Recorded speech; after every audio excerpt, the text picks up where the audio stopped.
आप देख रहे हैं सुदर्शन न्यूज और मैं हूं शशि तुषार शर्मा। एक देश के तौर पर आप दुनिया से पूरी तरह कटकर नहीं रह सकते, लेकिन भविष्य के फैसलों के लिए इतिहास को भी नजरअंदाज नहीं करना चाहिए। आधी दुनिया को खंडर बना चुका अमेरिका भारत के लिए चिंता जाहिर कर रहा है।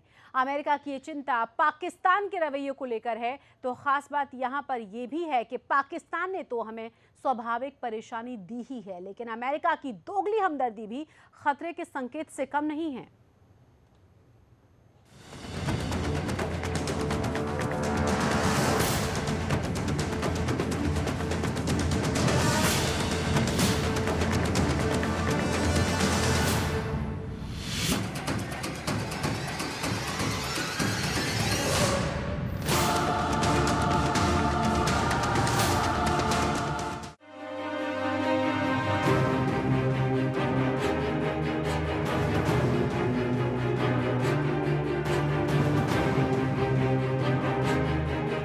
अमेरिका से खबर आई है कि उन्हें भारत की चिंता सता रही है। अपनी संसद में अमेरिका के सांसद मंथन कर रहे हैं कि कहीं पाकिस्तान को बेचे जाने वाले F-16 लड़ाकू जहाज का इस्तेमाल भारत के खिलाफ पाकिस्तान न कर दे। फिलहाल उन्हें पाकिस्तान को इस मंशा से बेचा जा रहा था कि इन जहाजों से आतंकियों का खात्मा होगा। हालांकि ये बात अलग है कि पाकिस्तान के पास पहले से 70 से ज्यादा F-16 फाइटर जेट हैं और उसकी एयरफोर्स के जखीरे में फ्रेंच और चीनी अटैक एयरक्राफ्ट भी हैं। दरअसल अंकल सैम के सभी मंथनकर्ता मंथन में इसलिए ज्यादा गुस्से में हैं कि पाकिस्तान 9/11 हमले के बाद अमेरिका के 25 अरब डॉलर खैरात में डकार कर भी डबल गेम कर रहा है। डांटने पर वो अमेरिका और यूरोप की मदद कर देता है और अंदर खाने आतंकियों से भी भाईचारा निभाता रहता है। मिसाल के तौर पर अब सामने आ रहा है कि लादेन को भी पाकिस्तान ने गोद में बैठाकर 4 साल तक खिलाया पिलाया और सऊदी अरब के निर्देशों का पालन किया। लेकिन जब अमेरिका की त्योरियां ज्यादा ही चढ़ गईं, तो सब ने मिलकर सेटिंग के तहत ओसामा बिन लादेन को ठिकाने लगा दिया और दुनिया के सामने दिखाया कि अमेरिकी सैनिकों ने अचानक बिना जानकारी दिए एबटाबाद में हमला बोल दिया था। इसके साथ ही इसी साल अप्रैल महीने में यूएस स्टेट डिपार्टमेंट ने 1 अरब डॉलर की लागत वाले मिलिट्री हार्डवेयर और इक्विपमेंट से पाकिस्तानी फौज को नवाजने का भी फैसला किया है। वहीं दूसरी तरफ बयानों से सुर्खियां पाने वाले राष्ट्रपति पद के उम्मीदवार डोनाल्ड ट्रंप भी भारत की चिंता में डूबे हुए हैं। लेकिन उम्मीदों के साथ अपने वोटरों के सामने ट्रंप का मानना है कि आधा आतंकवादी देश बन चुका पाकिस्तान अमेरिका के लिए बड़ा खतरा बन जाए।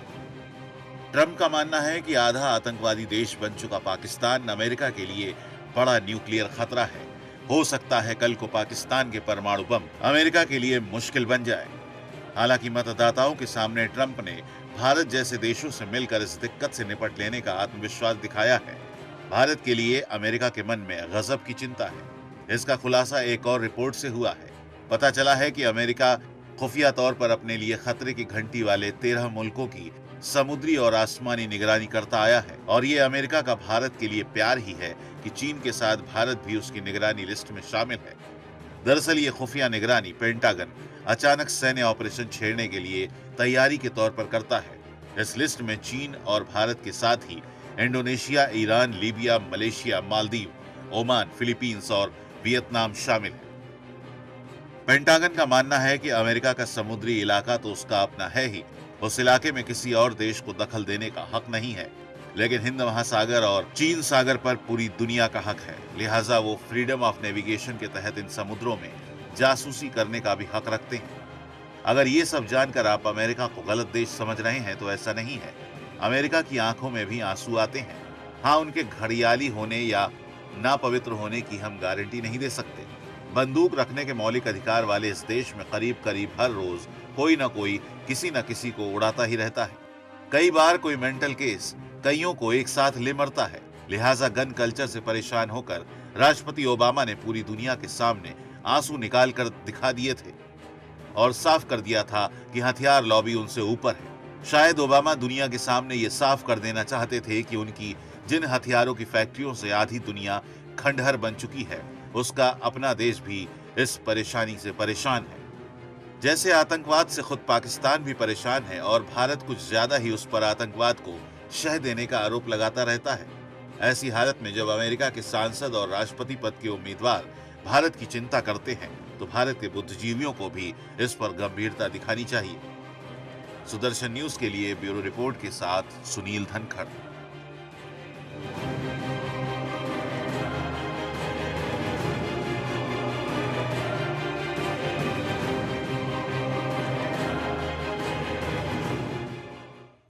तो एक तरफ अमेरिका चिंता जाहिर करता है भारत के लिए, तो दूसरी तरफ भारत के साथ जो कट्टर दुश्मनी रखता है देश पाकिस्तान, उसी देश को अमेरिका 8 F-16 विमान भी बेचता है। रिपोर्ट्स ये भी कहती हैं कि इन विमानों का इस्तेमाल भारत के खिलाफ किया जा सकता है। सवाल ये कि इस तरह की दोगली नीति कब तक अमेरिका करता रहेगा और कब तक इसी तरह से खेल खेलता रहेगा पूरी दुनिया के साथ। इस पर चर्चा करने के लिए हमारे साथ हमारे तमाम खास मेहमान जुड़ गए हैं। हमारे साथ महमूद आलम हैं जो कि अंतर्राष्ट्रीय मामलों के जानकार हैं, डॉक्टर एस के दत्ता हैं जो कि राजनीतिक विश्लेषक हैं, इसी के साथ हमारे साथ हैं रक्षा विशेषज्ञ BD मिश्रा। आप तीनों का बहुत बहुत स्वागत है। शुरुआत में आपसे करूंगी महमूद आलम जी, क्योंकि अंतर्राष्ट्रीय मामले में अगर हम अमेरिका की बात करें, बाकी के देशों के साथ जो रिलेशन अमेरिका के रहे हैं, एक तरफ आतंकवाद के खात्मे की बात जहां अमेरिका करता है, तो आतंकवाद को भी बैड टेररिज्म और गुड टेररिज्म के हिसाब से अमेरिका ने कितनी बार देखा है, ये हम सब जानते हैं। देखिए, ये कोई नई और ढकी छुपी बात नहीं है। अगर आप अमेरिका का इतिहास देखें विज़ पाकिस्तान और हिंदुस्तान, तो हमेशा जो है अमेरिका ने जो है पाकिस्तान का साथ दिया है जी। और अब ये जो बात इस वक्त वो कर रहे हैं, तो आप पहले 70 उनको F-16 बेच चुके हैं, तब आपने ये नहीं सोचा। अच्छा, आप देखिए ये जो डिस्पाइट ऑल अपोजिशन जो F-16 8 F-16 उनको 700 मिलियन का जो सौदा हुआ है जी। सब अपोजिशन के बावजूद वहाँ पे, उसके लिए वो तर्क क्या दे रहे हैं? ह्यूमैनिटेरियन और टेररिज्म को फाइट करने के लिए। तो मेरी समझ में ये बात नहीं आती F-16 ह्यूमैनिटेरियन ग्राउंड उसका क्या होगा। दूसरे, अगर मैं आपसे ये बात करूं काउंटर टेररिज्म के लिए, तो मैं आपको ये बताना चाहूँगा कि इसमें भी कोई हकीकत नहीं है। हक्कानी नेटवर्क ग्रुप के लिए क्रैकडाउन करने की जब बात हुई तो पाकिस्तानी ऑफिशियल सिक्योरिटी ऑफिशियल्स थे, वो बैक ट्रैक कर गए। उन्होंने कहा नहीं, क्यों? क्योंकि हक्कानी नेटवर्क जो है पाकिस्तान के जो इंटरेस्ट हैं अफगानिस्तान में, उनकी जो है वो देखभाल करता है, देखभाल ही नहीं करता, उनको फॉरवर्ड करता है। तो ये अच्छे। अच्छा देखिए, अब दूसरे ये है कि ये F-16 किसके लिए लिए जा रहे हैं? चाइना उनका ऑल टाइम वेदर फ्रेंड है जी। और किसी से सिर्फ और सिर्फ ये बिल्कुल क्लियर कट है कि ये सिर्फ जो है सिर्फ वो भारत के लिए लिए जा रहे हैं। और ये अब अमेरिका ये इस वक्त को इनको हो रहा है, क्यों? इस वक्त परिस्थितियां चेंज हो चुकी है इंटरनेशनल उसमें। आज अमेरिका को हमारी जरूरत है। इस वजह से ये, मैं तो यही बोलूंगा, बिल्कुल ठीक आपके उसमें बोला गया कि घड़ियाली आंसू है कि ये हमको इस वक्त उनको हमारी जरूरत है, इस वजह से वो इस किस्म की बातें की जा रही है। आपने जब 70 उनको दे चुके थे आप, तो तब आपने ये क्यों नहीं सोचा कि इसका इस्तेमाल जो है हिंदुस्तान के खिलाफ ही होगा। BD मिश्रा जी, मैंने पहले भी कहा कि ये घड़ियाली आंसू के साथ साथ कहा तो ये भी गया था कि वेपन पॉलिसी को लेकर जब रोए थे बराक ओबामा, तो वो ग्लिसरीन के आंसू थे, साफ साफ रिपोर्ट्स में उस वक्त लिखा गया था न्यूज़पेपर्स में। पर सवाल ये कि अमेरिका की जो दोगली नीति की हम बात करें, आप जानते हैं ना कि किस तरीके से अमेरिका अपने फायदे और नुकसान को देखते हुए तमाम चीज़ों पर डिसीजन लेता है। जो हमने गुड और बैड टेररिज्म की बात की, इसके अलावा भी जो उसके हिसाब से नफ़े की बात है, उसके बारे में बहुत आगे बढ़कर सोचा जाएगा, और जिसमें उनको नुकसान है बहुत आसानी से उन तमाम चीज़ों से पीछे हट जाएं।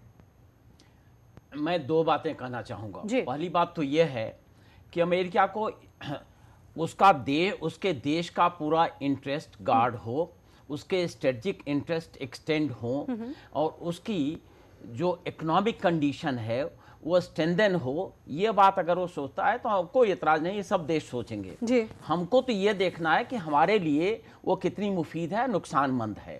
भारत के लिए शुरू से ही कुछ ऐसा ईस्टर्न ब्लॉक वेस्टर्न ब्लॉक का जवाहरलाल नेहरू के टाइम से भी ऐसा कुछ एक इक्वेशन बना जिसमें हम लोग ईस्टर्न ब्लॉक पर चले गए या यूएसएसआर के उस वक्त के यूएसएसआर के साथ चले गए। अमेरिका को भाया नहीं, क्योंकि एशिया में उसकी हेगमनी वो चाहता था।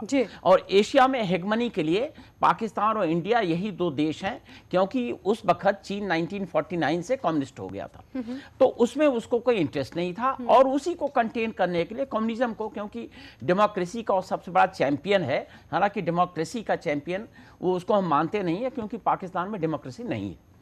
तो मैं ये कह रहा हूं कि इंडिया के लिए अमेरिका की पॉलिसी हमेशा ऐसी रही है कि इंडिया को वो टेंटर हुक पर रखना चाहता है। और इसी के तहत देखिए 1965 वॉर के पहले उनके पास 1000 पैटर्न टैंक्स थे पाकिस्तान के पास, ये अमेरिका ने दिया था। वो उस वक्त वर्ल्ड में लेटेस्ट थे। लकी बात ये हुई कि उनके पूरे पैटर्न टैंकों को हम लोगों ने एक पैटर्न नगर बनाया, वहां पर उनके 150 टैंकों को तोड़ के खड़ा किया। जब लाल बहादुर शास्त्री जी वहां गए तो उन्होंने कहा मैंने तो इतनी बैलगाड़ियां भी एक साथ खड़ी नहीं देखी थी और इतने जितने पैटर्न टैंक तोड़े गए हैं। तो अमेरिका हमेशा यही करता रहा। और दूसरी बात यह है कि जहां तक आतंकवाद का मुद्दा है, आतंकवाद से उसको डर बहुत है, इसमें कोई शक नहीं है, लेकिन उस डर के तहत जो काम करता है वो और देशों के लिए भला काम नहीं है, और देशों को वो मद्देनजर रख के नहीं काम करता है, पर्टिकुलरली भारत को। क्योंकि अगर उसको यह था कि WMD है इराक में, जबकि सही बात यह है कि WMD था ही नहीं, और अब उनके राष्ट्रपति कह रहे हैं भाई ये गलती हो गई। और उसके अलावा बाकी जगह पर जहां पर वो अपनी कार्रवाइयां कर रहा है काउंटर टेररिज्म में, एंटी टेररिज्म में तो कुछ कर ही नहीं रहा है, क्योंकि एंटी टेररिज्म से तो हम अफेक्टेड हैं, काउंटर टेररिज्म में वो कर रहा है। तो काउंटर टेररिज्म में भी उसकी तमाम ऐसी चीज, अब देखिए हाफिज सईद को, हाफिज सईद एक डिक्लेयर्ड टेररिस्ट है, लेकिन पाकिस्तान के जो रहील शरीफ हैं या इनके रिजवान अख्तर हैं या इनके नसीर खान जजुआ हैं, ये सभी जानते हैं और सभी इनके दोस्त हैं। और इन्हीं लोगों ने पाकिस्तान में इसको अमेरिकन सील कमांडोज को बुला के और इसको मरवाया था। तो ये सब बातें तय हैं। तो मैं ये समझता हूं कि हिंदुस्तान का इंटरेस्ट जो है और हिंदुस्तान की जो भलाई है, अमेरिका का फर्स्ट प्रायोरिटी नहीं है, एक बात। दूसरी बात यह है कि उसकी फर्स्ट प्रायोरिटी यह है कि जो जियोपॉलिटिकल जो उसका एक इंटरेस्ट है पूरे विश्व में, वो टॉप पर रहे। और अभी ये इलेक्शन हो रहे हैं और कुछ बातें और हो रही हैं, इसके वजह से उन्होंने कहा कि भाई ये जो F-16 हैं अब ये नहीं दिए जाएंगे। तो ये लोकल मैनेजमेंट है, एक बात। और दूसरी बात, जहां तक आर्म्स का सवाल है और जो ये रो रहे हैं, दो तरीके के आर्म्स होते हैं। एक तो आर्म्स की फैक्ट्री जो बाहर बेचती हैं, और दूसरा ये है जिसमें स्मॉल आर्म्स हैं, आपकी गन है या पिस्टल है। जो अमेरिका में आज प्रॉब्लम है वो इसके बारे में, वो ये है गन कल्चर के बारे में, कि अमेरिकन जैसे हमारे यहाँ जवाहरलाल नेहरू यूनिवर्सिटी में या तमाम लोग हैं, दो चीजें फैशन में कहते हैं, और वो ये कहते हैं फ्रीडम ऑफ स्पीच है, पहली बात तो ये कहते हैं, और दूसरा ये कहते हैं कि टॉलरेंस लेवल ऊपर होना चाहिए। तो ये दो चीजें उनके यहाँ भी हैं। हर अमेरिकन ये सोचता है कि हमारा बर्थ राइट है, हमारा फंडामेंटल राइट है सेल्फ डिफेंस का, और इसके लिए हमको गन चाहिए। और ये वहां पर तब से चल रहा है जब से अब्राहम लिंकन साहब थे, आज की नई बात नहीं है, वो छोड़ने को तैयार नहीं है। और दूसरा, जो गन लॉबी है, जो मैन्युफैक्चरर्स हैं, वो बड़ी स्ट्रांग, इकोनॉमिकली स्ट्रांग लॉबी है, जो कि इन्फ्लुएंस करती है तमाम सेनेटर्स को, हाउस ऑफ रिप्रेजेंटेटिव के मेंबर्स को। तो इसलिए नहीं होता है। तो कहने का मतलब यह है कि आप अमेरिका को दोगला कहना चाहते हैं तो जरूर कहिए, लेकिन अमेरिका अपने इंटरेस्ट में काम करता है। अनफॉर्चुनेटली भारत का इंटरेस्ट उसके प्रायोरिटी में नहीं है। नहीं, मुझे लगता है कि अमेरिका के अलावा उसकी प्रायोरिटी में किसी और का इंटरेस्ट है ही नहीं। जिस तरह से पूरे विश्व की, भारत का नहीं है और का तो मैं नहीं कर सकता। नहीं, अपने फायदे और नुकसान के हिसाब से बाकी के लोगों को भी इस्तेमाल किया जाता है ना। यहाँ पे मिस्टर दत्ता, मैं आ रही हूँ आपके पास। जिस तरह की तमाम चीजें अभी तक अमेरिका की तरफ से देखी गई हैं, सवाल ये कि जब ओसामा बिन लादेन को वहां पर मारना था तो किस तरीके से सऊदी के साथ भी बातचीत की गई और उसका फायदा यहां उठाने को मिला। सवाल अब ये है कि अमेरिका कोई भी चीज जो दिखाने की कोशिश करता है, अभी एक और जो रिपोर्ट आई वो और ज्यादा चौंकाने वाली है, पेंटागन की जो रिपोर्ट है कि हमारे ऊपर भी जासूसी वहां से करवाई जाती है। तो हमारे ऊपर, जिसे मित्र देश वो कहता है, क्या जरूरत है जासूसी करवाने की? शशि, ये कोई नई बात नहीं है। भारत अमेरिका के जासूसी का एक मुख्य स्तंभ हमेशा से रहा है। जनरल साहब ने जो कहा है उस बात को मैं थोड़ा आगे लेके जाता हूँ। अमेरिका की जब भारत आज़ाद हुआ, भारत के पास दो ऑप्शन था, या तो फिर कम्युनिस्ट ब्लॉक के साथ जाए या तो फिर अमेरिका के साथ जाए। अमेरिका की तरफ से प्रपोजल भी आया था कि नेटो में शामिल हो जाने के लिए। भारत ने उस प्रपोजल को ठुकराया था और उसके बाद पाकिस्तान को सदस्यता दी गई थी उस पे। तो नेचुरल है तब से ये जो टग ऑफ वॉर है अमेरिका के साथ, तब से शुरू हुआ है हिंदुस्तान का, और धीरे धीरे करके वो और ज़्यादा जटिल होता गया है। और ऐसी परिस्थिति 70 के दशक में आई जब अमेरिका कहीं ना कहीं पे इनडायरेक्टली सोच भी रहा था कि भारत के ऊपर मिलिट्री ऑपरेशन कर दे।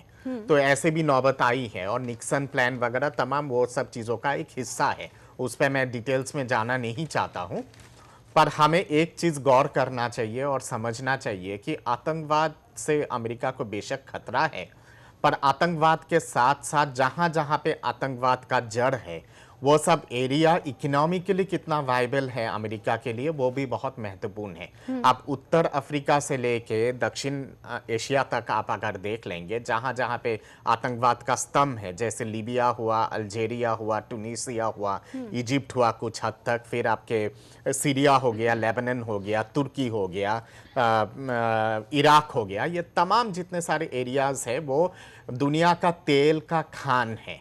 और बहुत ऐसे माफिया नेटवर्क है जो उस तेल पे, जो ट्राइबल लॉर्ड्स जितने हैं, क्योंकि ट्राइबलिज्म वहाँ पे बहुत ज़्यादा हावी है, और कबीले के जो लोग हैं उन लोगों का खुद का मतलब एक बहुत बड़ा प्रभाव होता है तेल के खान के ऊपर, और उनको ज़रूरत से ज़्यादा अमेरिका नाराज़ नहीं कर सकती है, क्योंकि अगर करेगी तो ये सब के सब कहीं ना कहीं पे वाहिबी इस्लाम से इन्फ्लुएंस्ड है, जो सऊदी अरेबिया से जिसका शुरुआत होता है, और वो ही आतंकवाद का आइडियोलॉजिकल एक तरह से खान है जो आतंकवाद को पूरी दुनिया में फैलाता है। हाँ। तो इसलिए अमेरिका के लिए पूरा एकदम गंभीरतापूर्ण आतंकवाद के ऊपर एकदम आग बंद करके मुहिम छेड़ना भी मुमकिन नहीं है, और कर भी नहीं सकती है, क्योंकि उससे अमेरिका की जो आर्थिक स्थिति है और आर्थिक जो इक्वेशन है पश्चिम एशिया पे या फिर दक्षिण एशिया पे या फिर उत्तर अफ्रीका पे, वो गड़बड़ हो जाता है। और उसके साथ साथ ज़रूरत से ज़्यादा अगर एंटी टेरर चीज़ों को लेकर अमेरिका अगर चलती है, तो पाकिस्तान जो एक लॉन्चिंग पैड है ये तमाम एरियाज को कंट्रोल करने के लिए, और खास करके सेंट्रल एशिया पे जहाँ पे आपके नेचुरल गैसेस है, जिसपे रूस का भी कहीं ना कहीं पे हस्तक्षेप है और चीन का भी है, तो वहां पे भी पाकिस्तान एक लॉन्चिंग पैड के हिसाब से अमेरिका के हाथ से फिसल जाएगा। ये तो पहला पॉइंट है। दूसरा पॉइंट ये भी है कि अमेरिका के लिए हमेशा चाइना अगर एक चट्टान रहा है तो भारत एक खाई रहा है। आज के डेट में अमेरिका की मजबूरी है कि इस खाई के साथ मित्रता वाला संबंध करे, क्योंकि ये अगर भारत के साथ अभी अगर मित्रता का संबंध अगर नहीं करेगा अमेरिका, तो अमेरिका का जो एक खिसता हुआ जो इन्फ्लुएंस है एशिया पैसिफिक में, जिसपे लगातार चीन का हस्तक्षेप हो रहा है, वो धीरे धीरे करके और कमजोर हो जाएगा। और उस परिस्थिति में अमेरिका के जितने सारे मिलिट्री बेसेस है उत्तर पूर्वी एशिया में या फिर पूर्वी एशिया में, चाहे वो साउथ कोरिया पे हो, फिलीपींस पे हो या फिर आपके जापान पे हो, वो सीधा सीधा चाइना की निगरानी में आ सकता है। ताइवान में जितने सारे मिलिट्री हस्तक्षेप है वो कहीं ना कहीं पे एक तरह से चीन के लिए बहुत बड़ा चुनौती है। और चीन लगातार इन सब चीजों पे हस्तक्षेप करना चाहती है। तो उस बैलेंस ऑफ इक्वेशन मेंटेन करके रखने के लिए अमेरिका की मजबूरी होती है कि भारत के साथ मित्रता भी दिखाए, पर जब भारत मेरा सवाल ये है कि जिस तरीके से अमेरिका की स्ट्रेटेजी रहती है, आप उनकी वेपन पॉलिसी से लेकर के अभी आईसिस की बात पूरी दुनिया ने कही, आईसिस को खत्म करने की बात अमेरिका खूब करता रहा, लेकिन दावा यह भी किया गया कि आईसिस आतंकवादियों के पास जो हथियार हैं वो भी अमेरिका ने ही सप्लाई किए हैं। आईसिस का स्थापना भी कहीं ना कहीं पे अमेरिका ने किया है। अलकायदा का भी स्थापना ने कहीं ना कहीं पे अमेरिका ने किया है। हमें उस समय की इक्वेशन समझने की आवश्यकता है, क्योंकि उस दौरान सीरिया के ऊपर रशिया का बहुत बड़ा हस्तक्षेप था। इराक के ऊपर जब बाथ पार्टी की सरकार थी तो रूस का कहीं ना कहीं पे कंट्रोल था। उस चीज को खत्म करने के लिए या फिर उस चीज को न्यूट्रलाइज करने के लिए अलकायदा, आईएसआईएस, तालिबान, ये सब चीजों को अमेरिका ने कहीं ना कहीं पे खड़ा किया है। और कहावत है ना कि भस्मासुर को आप अगर खड़ा करोगे तो वो खुद ही आपको भस्म करेगा, और वही चीज अमेरिका के लिए हो रहा है। जहां भारत की जहां बात आती है, भारत अमेरिका के लिए एक तरह से एक पेंडुलम की तरह है कि जब तक अमेरिका की हित पूरा होता है तब तक तो अमेरिका भारत का मित्र देश है और गुणगान गाता है। जहां पे भारत अपना चीजों को एसर्ट करने की कोशिश करती है, तभी अमेरिका कहीं ना कहीं पे एक नकल कसने की कोशिश करता है। ठीक है, महमूद आलम जी। शशि, यहाँ पे मैं दो बातें कहना चाहूंगा। देखिए, आईएस के ऊपर कितना अमेरिका गंभीर है जी। जैसे जनरल साहब अभी बता रहे थे कि weapons of mass destruction Iraq में नहीं थे, लेकिन आपने हमला कर दिया। अब आईएस को खत्म करने के लिए आईएस को खत्म करने के लिए आप ऊपर से बम्बार्डमेंट कर रहे हैं। अगर आप सीरियस है तो अपने ग्राउंड ट्रूप्स को भेजिए, वहां भेजने के लिए तैयार नहीं है। दूसरे, मैं पाकिस्तान के ऊपर आना चाहूंगा। देखिए, मैं उसे स्मार्ट तो वर्ड यूज नहीं करूंगा, बड़ा कनिंग है। जो उसकी स्ट्रेटेजिक पोजीशन है, उसको देखिए वो किस तरीके से निभा रहा है। अच्छा, अमेरिका भी उसे जो है दरकिनार नहीं कर सकता। क्यों? अफगानिस्तान में अगर उसे अपने हितों की रक्षा करनी है तब पाकिस्तान की जरूरत है। ईरान पे नजर रखनी है तब पाकिस्तान की जरूरत है। चाइना पे नजर रखनी है तब पाकिस्तान की जरूरत है। और देखिए, वर्ल्ड जो है ना, वो हर कंट्री जो है अपने नेशनल इंटरेस्ट को सेफ गार्ड करने की कोशिश करती है। आज के सो कॉल्ड जो 3 पावर्स हैं, देखिए आप यूएसए देख ही लिया आपने, वो किस तरीके से जो है एक तरफ कहता भी रहता है और दूसरी तरफ पाकिस्तान को, अभी आपने जैसे बोला कि सब अप्रैल में जो है उनको $1 बिलियन के वो दिए गए। अब ये जो है डिस्पाइट ऑफ ऑल अपोजिशन 8 उनको F-16 देने की बात हो रही है। तो मैं क्या उसी तरीके से देखिए आप, चाइना तो उनका ऑल टाइम वेदर फ्रेंड है। उन्होंने तो बिल्कुल अपने घर में दरवाजा खोला हुआ है कि आप उसको यूज कीजिए जब जरूरत पड़े। उसी के साथ साथ जो हमारा सबसे क्लोज एलाई होता था, आज रशिया की बात करें आप, तो रशिया भी जो है पाकिस्तान को हेलीकॉप्टर्स बेच रहा है, मिलिट्री इक्विपमेंट्स बेच रहा है। तो वो बड़े स्ट्रेटेजिकली उसको, और ये सारी बातें इन लोगों को मालूम है, क्योंकि मेरा ये मानना है कि पाकिस्तान की पूरी मिलिट्री जो है वो पेंटागन के पेरोल पे है। इसी वजह से मेरा ये मानना है कि पाकिस्तानी अमेरिका जो है नहीं चाहता कि पाकिस्तान में जो है एक डेमोक्रेटिक हुकूमत मजबूत हो। क्योंकि उनके हितों की रक्षा आर्मी अच्छे तरीके से करती है, जो वहाँ की सिविलियन हुकूमत नहीं कर पाएगी। एक बहुत बड़ा सवाल न्यूक्लियर बॉम्ब्स को लेकर भी उठाया जा सकता है, जो पाकिस्तान को लेकर बार बार उठते रहे हैं कि अगर ये आतंकवादियों के हाथ में गया तो क्या हालत होगी इस देश की। और खास तौर से अगर हम भारत की ही बात करें, क्योंकि भारत उनका नंबर 1 दुश्मन है, ऐसा लगातार उनकी तरफ से हमें दिखाई देता रहता है। एक छोटे से ब्रेक के लिए हमें रुकना होगा। ब्रेक के बाद में हमारी खास पेशकश जारी रहेगी, बने रहें आप हमारे साथ।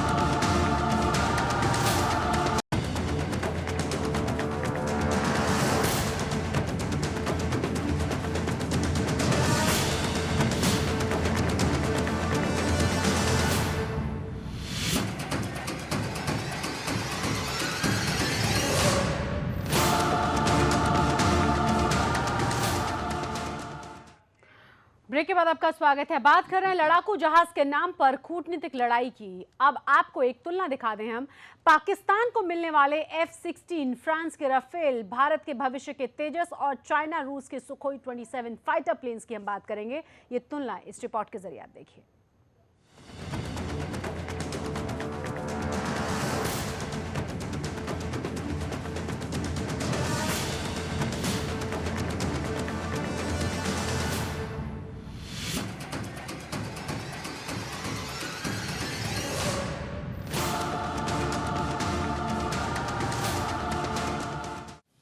पाकिस्तान को मिलने वाले F-16 विमानों की अगर बात की जाए तो इसे यूएस कंपनी लॉकहीड मार्टिन ने बनाया है। इसकी अधिकतम गति 2500 किलोमीटर प्रति घंटे की है। F-16 2400 किलोमीटर की दूरी एक बार में तय कर सकता है। 6 एयर टू एयर मिसाइलें और 2 एयर टू ग्राउंड मिसाइलें इससे दागी जा सकती हैं। इसकी कीमत करीब 250 करोड़ रुपए है। अब बात करें अगर भारत को मिलने वाले राफेल की, तो इसे फ्रांस की कंपनी दासो ने बनाया है। इसकी अधिकतम गति 2300 किलोमीटर प्रति घंटे की है। एक बार में ये करीब 3700 किलोमीटर की दूरी नाप सकता है और इससे एक बार में 6 सुपरसोनिक मिसाइलें दागी जा सकती हैं। इसकी कीमत करीब 380 करोड़ रुपए है। तो वहीं बदलाव के बाद भारत के तेजस से जो उम्मीदें हैं उसे भी जान लेते हैं। इसका निर्माण भारत में ही किया गया है, जिसे हिंदुस्तान एरोनॉटिक्स लिमिटेड ने किया। इसकी अधिकतम स्पीड 2200 किलोमीटर प्रति घंटे की है। ये एक बार में करीब 3200 किलोमीटर की दूरी तय कर सकता है। ये एक बार में 6 एयर टू एयर और 6 एयर टू सरफेस क्रूज मिसाइलें दाग सकता है और इसकी कीमत करीब 300 करोड़ रुपए है। अब अगर बात करें चीन के सुखोई 27 की, तो इसे रूस ने बनाया है।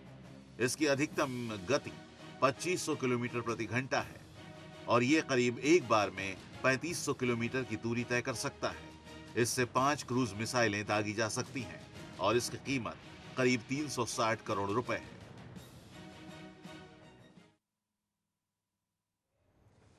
तो बीडी मिश्रा जी, सवाल अब ये है, जिस तरीके से उम्मीदें हम कर रहे हैं और ख़ास तौर से भारत में, कब हम इतने सक्षम हो पाएंगे कि इस तरह की चीज़ें हम खुद बनाने लगेंगे और जो पिछले 60 साल में नहीं हुआ वो आगे आने वाले समय में हो पाएगा? सबसे बड़ी जो भारत की आज के दिन में प्रॉब्लम है जी, वो ये है कि विश्व में, पूरे विश्व में हथियारों का सबसे बड़ा खरीदार भारत है। जी, हम 69 ईयर से इंडिपेंडेंट हैं जी, और जिस दिन इंडिपेंडेंट हुए थे उसके एक दिन पहले से हमारे ऊपर अटैक हो गया था पाकिस्तान का। जी, तब भी हम लोग चेते नहीं हैं और हमारी जो सेल्फ सफिशिएंसी है रक्षा के उत्पादनों में, वो आज के दिन में एट बेस्ट असेंबली के है कुछ चीज़ों की। तो ये तो एक बहुत बड़ी समस्या है और जिसका DRDO इतना बड़ा ऑर्गेनाइजेशन है और इसका क्या प्रोडक्ट है, इसकी क्या प्रोफिशिएंसी है, क्या पैदा कर पाए हैं, ये अभी तक समझ में नहीं आया है। क्योंकि अगर इंपोर्ट की बात होती है तो आप पिस्टल भी इंपोर्ट करते हैं, जो कि भारत के तमाम शहरों में आराम से इलेक्शन के टाइम पर बनता है। तो मेरे ये बात समझ में नहीं आई कि आज तक हम एक क्यों नहीं कर पाए हैं। नहीं वही ना, और मंगल पे प्रश्न पहुंच गए मैं ना। हाँ। कल मैं एक बहुत बड़े सीनियर ऑफिसर के साथ बैठा था। जी। वो लोग ये कहते हैं कि जब DRDO की बात होती है तो तुलना होती है हमारे मिसाइल से, हमारे न्यूक्लियर वेपन से, हमारे इन सब चीज़ों से, लेकिन यहाँ पर जब battlefield equipment, battlefield weapon system की बात होती है तो उसमें उनको कुछ बाधाएं हैं। मैं समझता हूँ कि ये जो वेस्टेड इंटरेस्ट है, चाहे पॉलिटिशियंस का हो, चाहे ब्यूरोक्रेट्स का हो, चाहे DRDO का हो और चाहे कुछ भी हो, अभी देखिए आप हेलीकॉप्टर के मामले में क्या बातें हो रही हैं, बड़े अफसोस की बात है और इसमें सभी इन्वॉल्व हैं। बिल्कुल। तो ये जब तक हम ऑनेस्टली, ईमानदारी से अपने देश के हित के लिए नहीं काम करेंगे और देश का जो तकरीबन 1 लाख करोड़ रुपए खर्च होता है इंपोर्ट पर वेपन के, और 10 साल से हम कुछ इंपोर्ट नहीं किए हैं और हमारे जो शेल्फ लाइफ है वेपन सिस्टम की, बीडी वो मिश्रा अभी जी, खत्म हो रही है। लेकिन हम ऐसा तो नहीं कि हम काबिल नहीं हैं, हम लोग काबिल हैं। हर एक फील्ड में अगर हम बात करें तो वहां पर हम बहुत आगे तक जा चुके हैं। तो वजह क्या है कि सरकारों की विल पावर उतनी नहीं है, या फिर जो आप बात करें ऑगस्टा वेस्टलैंड कि हर एक चीज को बाहर से लाइए और खूब सारा पैसा खा जाइए उसमें। देखिए काबिलियत की बात तब आप करिए। हाँ। काबिलियत के माने नतीजे होते हैं। जी, आपकी काबिलियत कोशिश कुछ तो भी हो शुरू हो। और कुछ दिखाई नहीं पड़ रहा है, मैं भी आपकी ही बात कर रहा हूं, जो आप कह रहे हैं मैं वही बात मैं भी कह रहा हूं। हाँ। मेरे और आपके बात में फर्क नहीं है। मैं ये कह रहा हूं कि 69 ईयर से नहीं हुआ है, मेक इन इंडिया का जो प्रोग्राम बना है उसको कोई अभी ये कम से कम 1.5 डिकेड लगेंगे। क्यों? इन सब चीज़ों के गेस्टेशन पीरियड होते हैं, ऐसे नहीं हो सकता है। और मैं समझता हूँ कि ये जो मेक इन इंडिया का जो प्रोग्राम है बहुत अच्छा है, डिफेंस के लिए भी है और डिफेंस में बड़ा सेक्टर है। और माइंड यू जो डेवलपमेंट है थ्रू डिफेंस बहुत ज़्यादा हो सकता है, लेकिन वेस्टेड इंटरेस्ट ऐसे हैं क्योंकि किकबैक्स मिलते हैं। मैं आपसे साफ बताना चाहता हूँ, ये किकबैक्स मिलते हैं तमाम फॉरेन कंपनीज जो मिडिल मैन हैं वेपन सिस्टम सेल करने वाले, वो भी सैबोटाज करते हैं आपके प्रोजेक्ट्स को और इसलिए कुछ नहीं बन पा रहा है। ये जब तक माइंड सेट आपका ठीक नहीं होगा तब तक ये बातें ठीक नहीं हो सकती हैं और ये देश के इंटरेस्ट के खिलाफ है। आपकी जो डेवलपमेंट देखिए, जहां तक फौज पर जो खर्च जी। है वो नॉन प्रोडक्टिव मानना पड़ेगा। जी। मैं फौजी रहा हूं और मैं इस बात को मानता हूं कि नॉन प्रोडक्टिव है। हालांकि सुरक्षा प्रोडक्शन के लिए बड़ी इंपॉर्टेंट जी। है, अगर वो नहीं है तो कुछ भी सब नहीं बर्बाद है, हाँ। लेकिन डायरेक्ट जो है आपका इन्वेस्टमेंट और उसका जो यील्ड है, हाँ। इसमें प्रपोर्शन नहीं है नहीं यहाँ है, पर। हाँ। तो जब तक ईमानदारी से हमारे नेता जो देश को लीड कर रहे हैं काम नहीं करेंगे तो कुछ नहीं होगा। इस प्राइम मिनिस्टर ने मेक इन इंडिया खासतौर से डिफेंस के मामले में एक बहुत बड़ी पहल की है, बड़ा कदम उठाया है। और अगर ये चलता रहे अगले 5 साल तक, 10 साल तक, तो शायद हम सेल्फ सफिशिएंट हो सकते हैं। लेकिन अभी हाल में हेलीकॉप्टर की जो बात सुन रहे हैं, जो पार्लियामेंट में बातें हो रही हैं, इसको देख के यह लगता है कि शायद हमको दिशा भ्रम है। नहीं, हमको दिशा भ्रम तो है ही, साथ ही साथ ये हमारी सरकारें, हमारे राजनेता कभी नहीं चाहते कि उतने इंडिपेंडेंट हम हो जाएं। महमूद आलम जी, सवाल अब ये है, जो बीडी मिश्रा जी भी वही कह रहे हैं कि कहीं ना कहीं विल पावर की कमी नजर आती है सरकारों की। नहीं है, उसके है, पीछे पर्सनल इंटरेस्ट कुछ और है। देखिए, उसके पीछे इंटरेस्ट कुछ और है। नहीं, देखिए, हाँ। 3 चीजें हैं। जी। पहला तो देश का इंटरेस्ट आना चाहिए, उसके बाद पार्टी का, उसके बाद अपना। ये तभी प्रोग्रेस कर सकते हैं। लेकिन यहाँ पर तो रिवर्स सिर्फ- कंडीशन में, यहाँ तो सिर्फ अपना ही और अपना ही इंटरेस्ट है। और रिवर्स कंडीशन में यहाँ हाँ। तक होता है कि तमाम चीजें क्रिटिसाइज की जाती हैं for the heck of it. Personal interest पहले आता है। जैसे जो डील होती है, मान लीजिए हेलीकॉप्टर की डील जी। है, अब इसी को आप देखिए, यह हेलीकॉप्टर की डील में पूरी चीजें, खैर हमको तो जो अभी इंक्वायरी इंडिया में होगी उसका पता लगेगा, लेकिन जो इस कोर्ट ने, इटली के कोर्ट ने लिखा हुआ है, वो कोर्ट से कोई लेना देना नहीं। अगर उनकी सिंपैथी है तो शायद इंडिया के साथ कहीं ना कहीं दूर दराज किसी न किसी रिश्ते में होगी। लेकिन वो भी नहीं है। वो कह रहे हैं, इंडाइट किया कि भाई तुम लोगों ने इंडिया घूस दिया। यहाँ लोग कह रहे हैं कि नहीं, हमने घूस लिया गंगा जल लेके हम खड़े हैं, घूस नहीं लिया।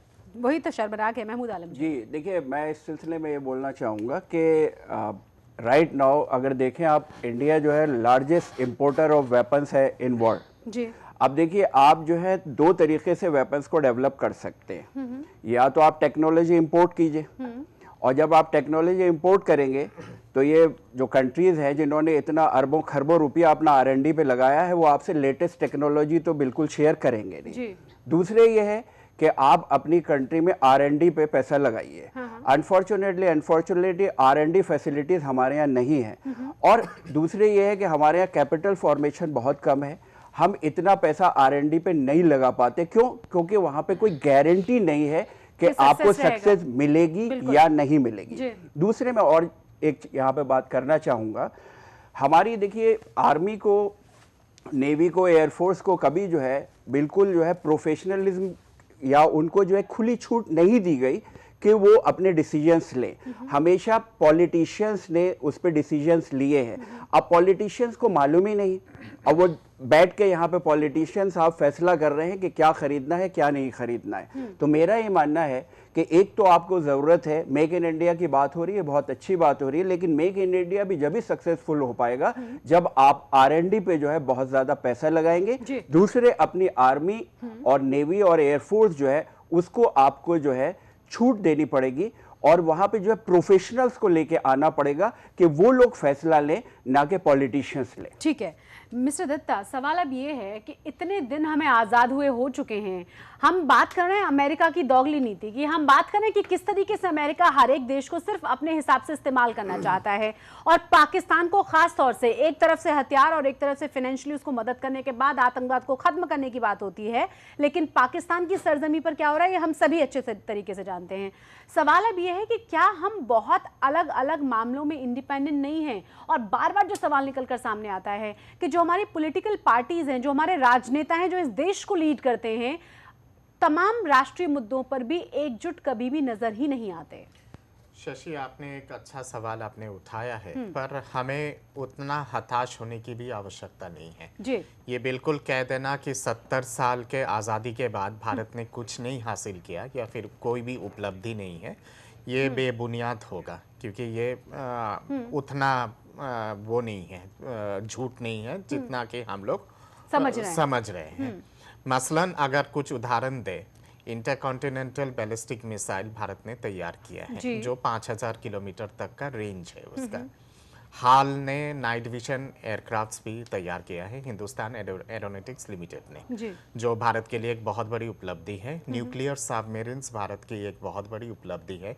क्रायोजेनिक टेक्निक से जो इंजिन्स हैं जो स्पेस अंतरिक्ष में जो छोड़ा जाता है वो भी दुनिया के 5 देशों के साथ साथ भारत के पास भी वो है और वो अपना ही टेक्नोलॉजी से बनाया गया है। तो ऐसे बहुत सारी चीज़ें हैं जो लिमिटेड रिसोर्सेस में रहते हुए भी भारत अच्छा भारत कर रहा ने अच्छी तरक्की की है। हमारे देश के जो साइंटिस्ट हैं उनको सलाम करना चाहिए कि इतने लिमिटेड रिसोर्सेस के बावजूद नहीं, भी इतने सारी ये उपलब्धि हमने नहीं कहा, हमने हासिल कहा की है। कि यहाँ पर काबिलियत है। काबिलियत है हाँ। पर शशि अगर पॉलिटिकल विल भी अगर उस तरह से नहीं होता जी। तो शायद ये सब चीजें भी तैयार नहीं हो पाता।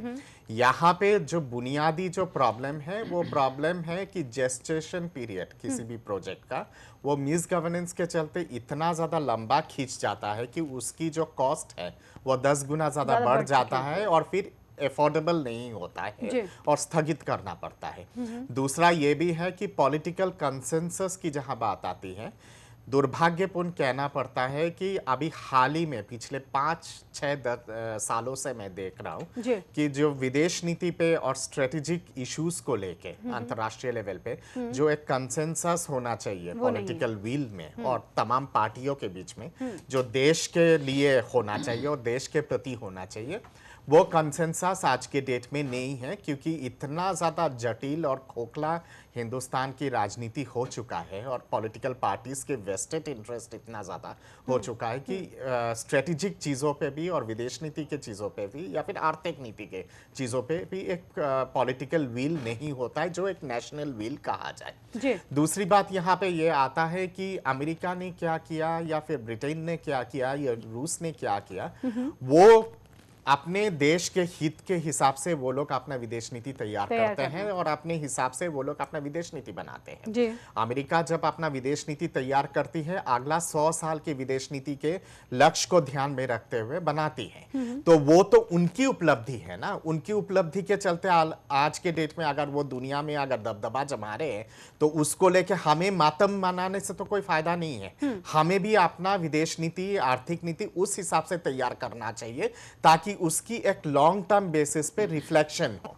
और ये चीज कम से कम मैं देख रहा हूं कि ये नया सरकार आने के बाद, मैं जो हमेशा कहता हूं कि भारत के विदेश नीति में एक यू टर्न हुआ है या एक बहुत बड़ा तब्दीली आई है, इसलिए आई है क्योंकि वो लॉन्ग टर्म विजन्स को ध्यान में रखते हुए आज के डेट में नरेंद्र मोदी जी की सरकार या फिर मोदी जी जो तमाम देशों के जो भ्रमण कर रहे हैं वो लॉन्ग टर्म चीजों को ध्यान में रखते हुए कर रहे हैं। हम अमेरिका की बात इसलिए कर रहे हैं कि अमेरिका एक तरफ जहां अपने आप को भारत का दोस्त या भारत का हमदर्द दिखाने की कोशिश करता है, वहीं अपने फायदे के लिए जो आप कह रहे हैं कि अपने हिसाब से स्ट्रेटेजी तय होती है, करेगा वो हम सब और देख रहे उसको हैं। हम लोग दोषी नहीं मान सकते। क्या चीन अपने चीजों को ध्यान में रखते हुए विदेश नीति तैयार नहीं करता है? क्या रूस भी करता है, हर देश करता है, भारत को भी करना चाहिए। अफसोस से कहना पड़ता है कि भारत में ये सोच पहले नहीं था। ये प्रधानमंत्री आने के बाद ये सोच में तब्दीली हुई है और एक जो दूरगामी सोच के साथ जो चीजें होना चाहिए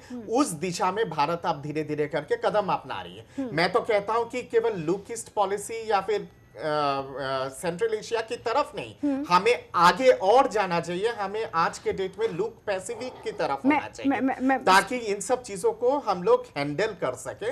हाँ, ये भी होता है कि डिप्लोमेसी में मजबूती से अपना बात रखना बहुत आवश्यक होता है। मुझे अभी भी याद है जब इंडो यूएस न्यूक्लियर डील जब साइन हुआ था, उस समय अमेरिका का प्रशासन ने कहीं ना कहीं पे आश्वासन दिया था भारत को कि F-18 एयरक्राफ्ट जो है अमेरिका का वो भारत को दिया जाएगा।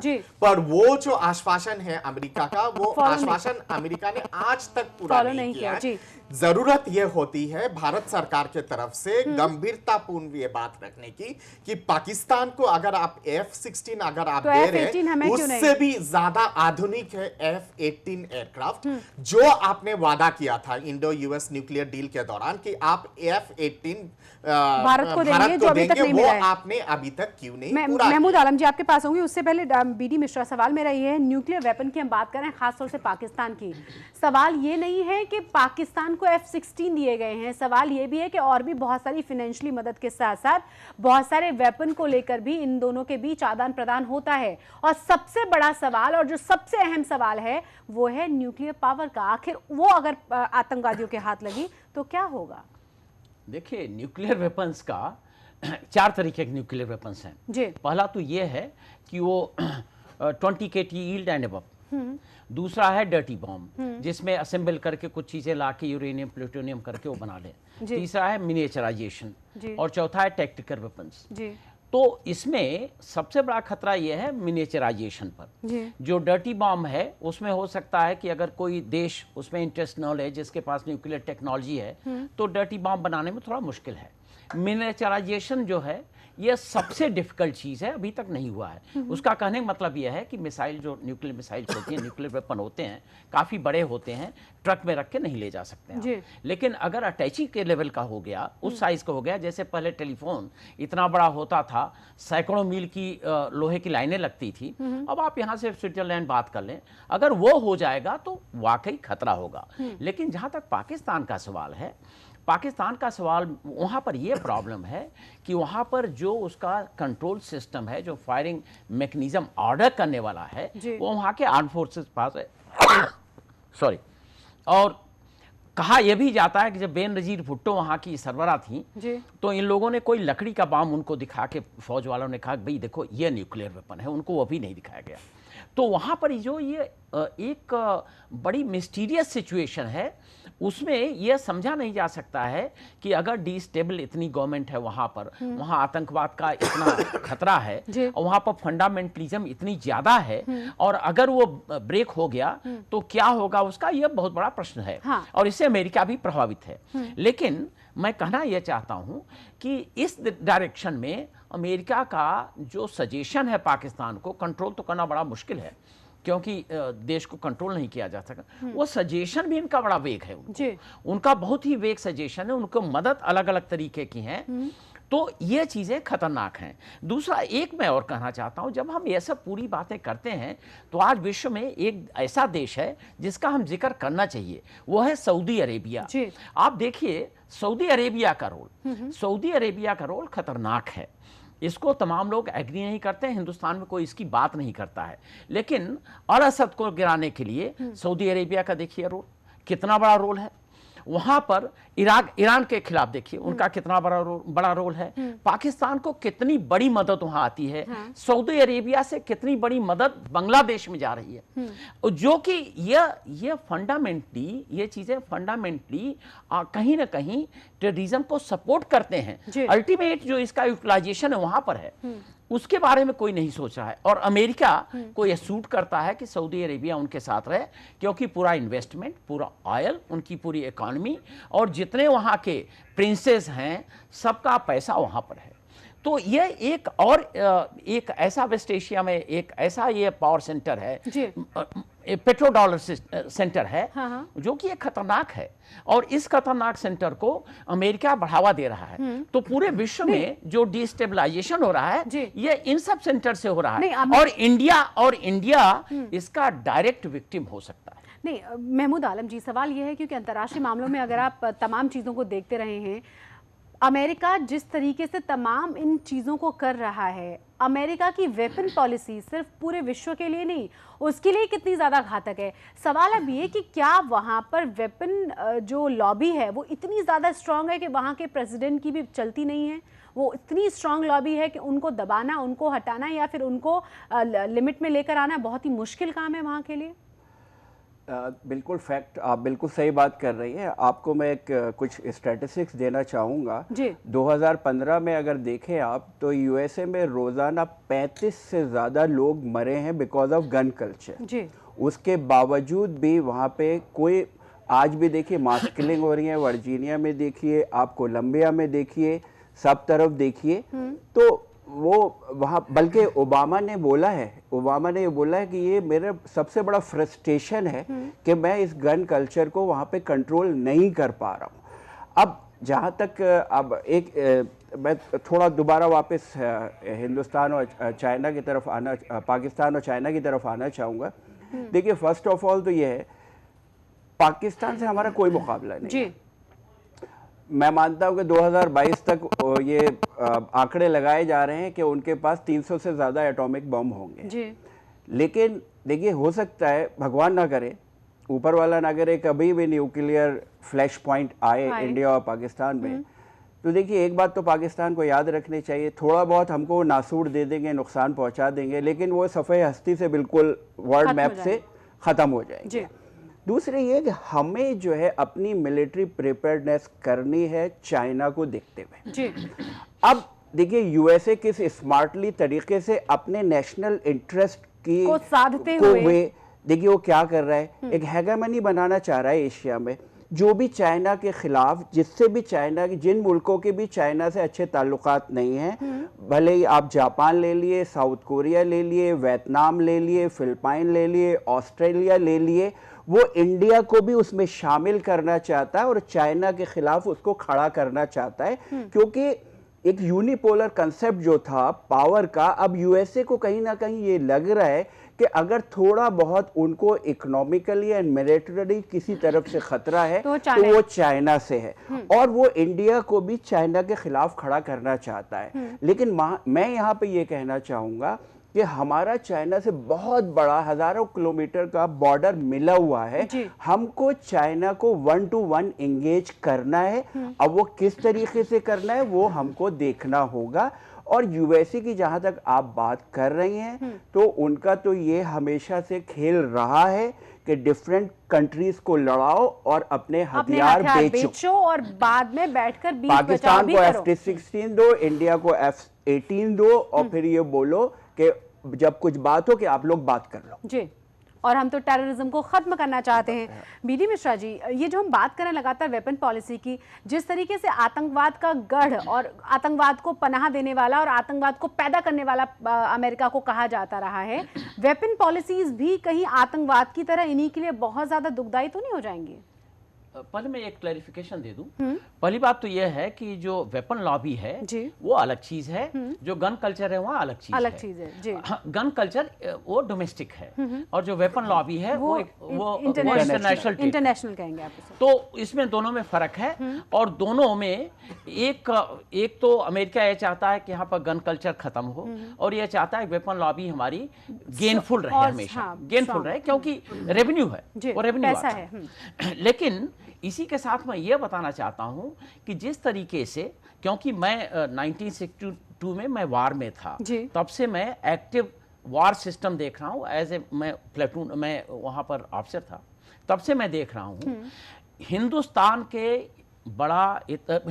की तरह ऐसा कोई देश नहीं है जिसके खिलाफ इंडिपेंडेंस के बाद 5 जंग छेड़ी गई हो, और कोई देश नहीं है। अब आप पूरा काउंट कर लीजिए, विश्व में कोई ऐसा देश नहीं है कि 5 बार अटैक हुआ उस पर।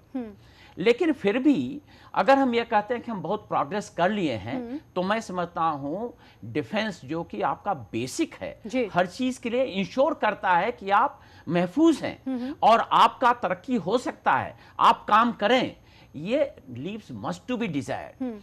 ऐसे देश में जहां पर हमारे यहाँ 5 बार अटैक हो चुके हैं, और आज भी आप इंपोर्ट कर रहे हैं वेपन, और जब वार शुरू होता है पता है क्या होता है? वार शुरू होता है तो डिफेंस मिनिस्टर को चीफ यह बताता है कि मेरे पास 5 दिन का एम्युनिशन है, और ये 65 में हुआ। 71 में तो खैर 7th फ्लीट यहां पर आ गया अमेरिका का, और इंदिरा गांधी ने समझा कि वो हमारा मिशन पूरा हो गया है, बांग्लादेश बन गया है, तो हम वेस्टर्न फ्रंट पर सीज फायर करते हैं, वो अलग बात है। लेकिन हमेशा ये जो हमारे ऊपर कांस्टेंट है, क्यों हो, जबकि हम इतनी लड़ाइयां लड़ चुके हैं, इसमें चाहे नेता दोषी हो, चाहे डीआरडीओ दोषी हो, चाहे फौज के लोग दोषी हो, as a nation we should be guilty. ठीक है, एंड वी आर गिल्टी।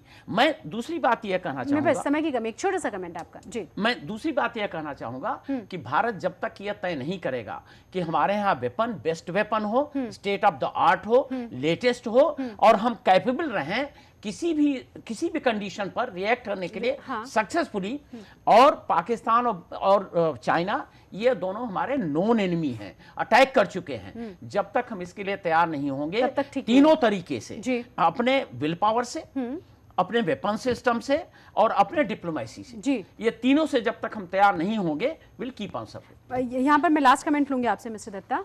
जिस तरह से तमाम हम चीज़ों को देख रहे हैं, एक बहुत छोटा सा कमेंट, भारत की आगे की स्ट्रेटेजी जो मेक इन इंडिया है सक्सेसफुल रहेगी अगर विल पावर के साथ साथ हमारे तमाम राजनेता और हमारी तमाम चीज़ें, जो 3 पॉलिसीज़ की बात कही है बी.डी. मिश्रा ने, उन पर हम चलें। जहाँ 3 पॉलिसीज की बात आती है, मैं समझता हूँ कि जैसे मैंने शुरू में ही कहा है कि नया सरकार आने के बाद उस दिशा में बहुत कदम बढ़ा ठोस है। कदम उठाया गया है। आगे और आवश्यकता है, पर उस दिशा में चीजें जा रही हैं। मेक इन इंडिया की जहाँ बात आती है, मेक इन इंडिया तभी सक्सेसफुल हो पाएगा जब मेक इन इंडिया के साथ स्किल इंडिया, स्टार्टअप साथ इंडिया रहे। और स्टैंड अप इंडिया भी सक्सेसफुल हो। जी। और इसके साथ साथ सबसे महत्वपूर्ण है कि नेताओं की विल पावर मजबूत रहे और नेता और पॉलिटिशियंस और पॉलिटिकल पार्टी सही दिशा में काम और करें। कम से कम जब राष्ट्रीय मुद्दा आए हाँ, तो वो उस पे सब एक ही कंसेंसस जगह पर खड़े हुए हो, हों। हाँ। उसके लिए बहुत बड़ी बहुत जो जरूरी। इम्पैक्ट होता है हाँ। और बहुत बड़ा जो एक व्यूज बनाता है, वो है आम जनता। आम जनता जब तक इस दिशा में नहीं सोचेगी और एक राय नहीं बनाएगी राष्ट्रीय हित में और राष्ट्रीय चीजों को लेकर, तब तक मैं नहीं समझता हूं कि पॉलिटिकल पार्टीज एक राष्ट्रीय सोच अपना सकते हैं। बहुत-बहुत। और उनको बाध्यनीय बनाने के लिए ये प्रेशर ग्रुप के हिसाब से इंटेलेक्चुअल क्लास, मीडिया, बुद्धिजीवी, ब्यूरोक्रेसी सबको साथ-साथ आना होगा। साथ लामबंद होना पड़ेगा। हाँ। और एक नेशनल कंसेंसस के साथ एक नेशनल पॉलिसी इन सब चीजों को लेकर बनाना बहुत बहुत शुक्रिया आप तमाम मेहमानों का। आप कुछ कहना चाह रहे हैं? बस एक छोटी सी लाइन। शशि जी, मैं यही कहना चाहूंगा, पॉलिटिकल पार्टीज पॉलिटिक्स नहीं करेंगी तो क्या करेंगी, लेकिन एक ही विनती है कि जब कोई नेशनल इशू आए तो एटलीस्ट एक सुर में कम से बोले। कम उस एक सुर में बोले, कम से कम अपने देश की जब बात आए तो सब एक साथ हों, एकजुट हों। बहुत बहुत शुक्रिया आप तमाम मेहमानों का हमारे साथ जुड़ने के लिए और तमाम अपनी बातें रखने के लिए। उम्मीद हम यही करते हैं, जो लगातार कहा जा रहा है, तमाम एक्सपर्ट्स का भी मानना है कि हमें एम्पावर्ड होने की जरूरत है, हमें सशक्त होने की तो जरूरत है ही, लेकिन बहुत जरूरी है कि हमारे तमाम राजनेताओं की विल पावर मजबूत हो, लेकिन सब एक ही सुर में बात करें जब बात हो राष्ट्रीय मुद्दे की। इसी के साथ हमारी इस खास पेशकश में बस इतना ही। जय हिंद।